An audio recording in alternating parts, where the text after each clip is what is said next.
Hello guys, welcome back to the Pratiksha's YouTube channel. मी आज एक नवीन व्हिडिओ तुमच्यासाठी घेऊन आलेला आहे। व्हिडिओ बनवण्याचं कारण असं आहे की ज्या 2026मध्ये ज्या टीचर आहेत ज्यांना क्लासेसमध्ये जाऊन शिकवायचं असेल तर त्यांनी काय करावे। सगळ्यात महत्त्वाची गोष्ट म्हणजे तुमच्या एरियामध्ये जितके क्लासेस आहेत त्यांना कॉन्टॅक्ट करून तुम्ही इन्क्वायरी करू शकता की क्लासेसमध्ये क्लासेसमध्ये मराठी सब्जेक्ट शिकवण्यासाठी टीचर्स वॅकन्सी आहे का। अदरवाईज तुम्ही तुमचा रिझ्यूम त्या क्लासेसमध्ये त्या ॲड्रेसवर क्लासेसच्या ॲड्रेसवर जाऊन तुम्ही तिकडे रिझ्यूम तुम्ही सबमिट करा आणि त्यांना विचारा की तुमच्या क्लासेसची टीचर्स वॅकन्सी कधी स्टार्ट होणार आहे। कारण की आता 1 जून स्टार्ट होणार आहे, त्याच्यामुळे त्या प्रत्येक क्लासेसमध्ये टीचर्स वॅकन्सी ही अवेलेबल्स असते। सो व्हिडिओ आवडत असेल like share and subscribe my YouTube channel.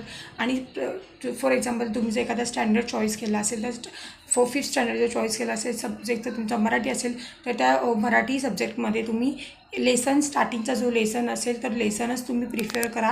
Because poem जो असते ती पोयम पटकन शिकवून होते, त्याच्यामध्ये म्हणजे पटकन पहिला जो तुमचा डेमो क्लास असेल तर डेमो क्लासेससाठी तुम्ही पहिल्यांदा लेसनच तुम्ही चॉईस करा। प्रॉपरली मीनिंग्स त्यांचे क्लिअर करा, व्यवस्थित पहिला लेसन तुम्ही व्यवस्थित समजून घ्या आणि त्याच्यानंतरच तुम्ही तिकडे जाऊन शिकवू शकता। व्हिडिओ आवडत असेल लाईक शेअर आणि सबस्क्राईब। थँक्यू।